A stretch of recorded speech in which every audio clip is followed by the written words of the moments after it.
Assalamualaikum warahmatullahi wabarakatuh. Perkenalkan, nama saya Tengku Eki Putra.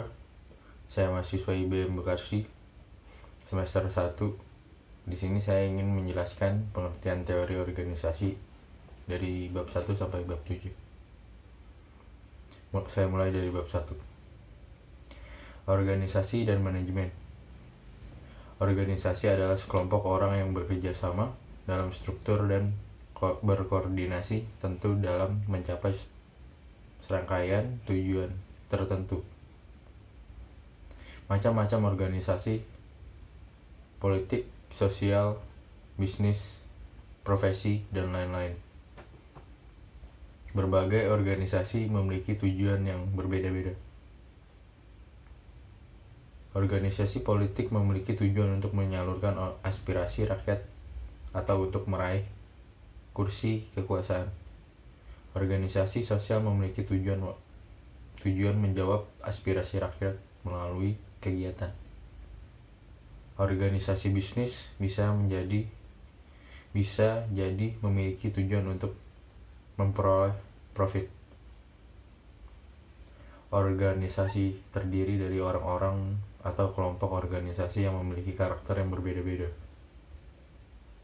Menurut Griffin, organisasi juga terdiri dari berbagai sumber daya seperti sumber daya manusia, sumber daya alam, sumber daya dana atau keuangan, serta sumber daya informasi. Manajemen diperlukan ketika terdapat sekumpulan orang-orang yang pada umumnya memiliki karakteristik berbeda dan sumber daya yang harus dikelola agar tujuan organisasi tercapai. Bab 2. Peran manajer dalam organisasi. Manajer adalah subjek dari kegiatan manajemen. Artinya, manajer adalah orang yang melakukan kegiatan manajemen. Manajer adalah individu yang tanggung jawab secara langsung untuk memastikan kegiatan dalam sebuah organisasi dijalankan bersama para anggota dan organisasi. Para manajer bertugas memastikan bahwa keseluruhan tujuan yang telah ditetapkan oleh organisasi diwujudkan melalui rangkaian kegiatan manajemen, baik yang bersifat fungsional maupun bersifat operasional. Peran manajer dalam organisasi dijalankan oleh seorang ketua, wakil ketua ataupun ketua bagian, ketua departemen, dan lain sebagainya. Bab 3. Apapun pendekatan yang diambil dalam menyusun desain organisasi, kesemuanya melahirkan keempat konsep yang juga penting dalam struktur organisasi, yaitu kekuasaan, kewenangan, dan tanggung jawab, dan pelimpahannya, wewenang. Ketika kekuasaan, kewenangan, serta tanggung jawab tidak dapat sepenuhnya dipegang oleh seseorang, maka dapat dilakukan apa yang dinamakan sebagai pelimpahan. Kekurangan dan kewenangan sekaligus juga tanggung jawab atau apa yang dinamakan sebagai delegation. Lanjut bab 4. Lingkungan dan organisasi bisnis. Organisasi sebagai kumpulan orang-orang tidak dapat dilepaskan dari lingkungan dan masyarakat.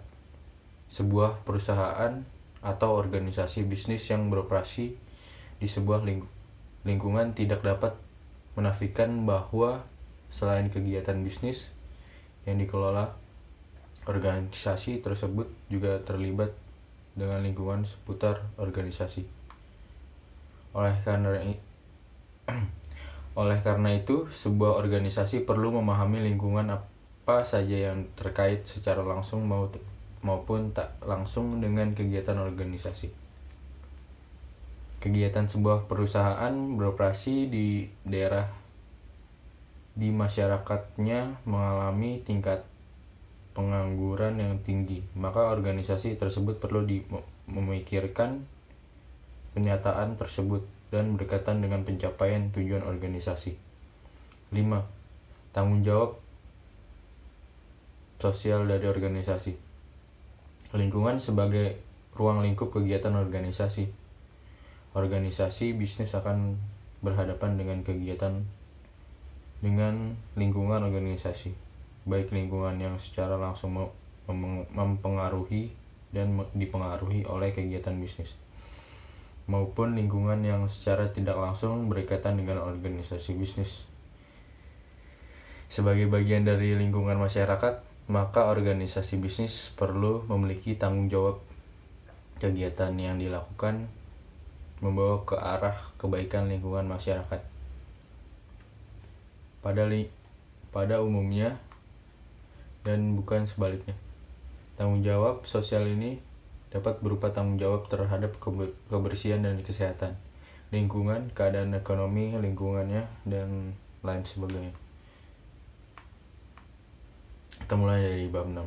Planning, proses yang dimulai dari penetapan organisasi, menentukan strategi untuk mencapai tujuan organisasi secara menyeluruh untuk mengintegrasikan dan mengkoordinasikan seluruh pekerjaan. Bab 7. Manajer mengalokasikan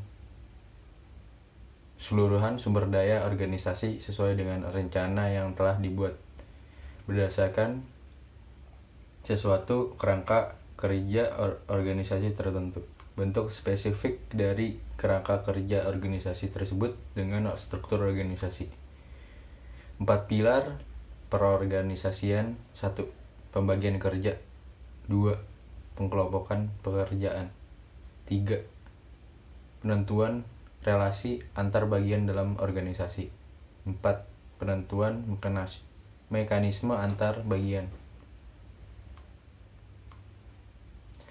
Faktor yang mempengaruhi struktur organisasi. 1. Strategi organisasi. 2. Skala organisasi. 3. Teknologi. 4. Lingkungan. Pendekatan dalam proses departementalisasi. Pendekatan fungsional, pendekatan produk, pendekatan pelanggan, pendekatan geografis, pendekatan matriks. Jika ada kesalahan dalam tutur kata saya, maaf dan terima kasih. Wassalamualaikum warahmatullahi wabarakatuh.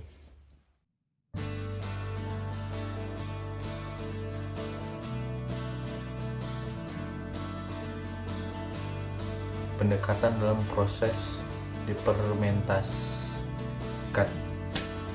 pendekatan dalam proses departementalisasi. Pendekatan dalam proses pendekatan dalam proses pendekatan dalam proses pendekatan dalam proses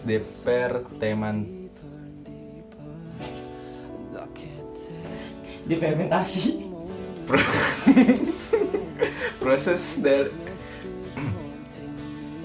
Pendekatan dalam proses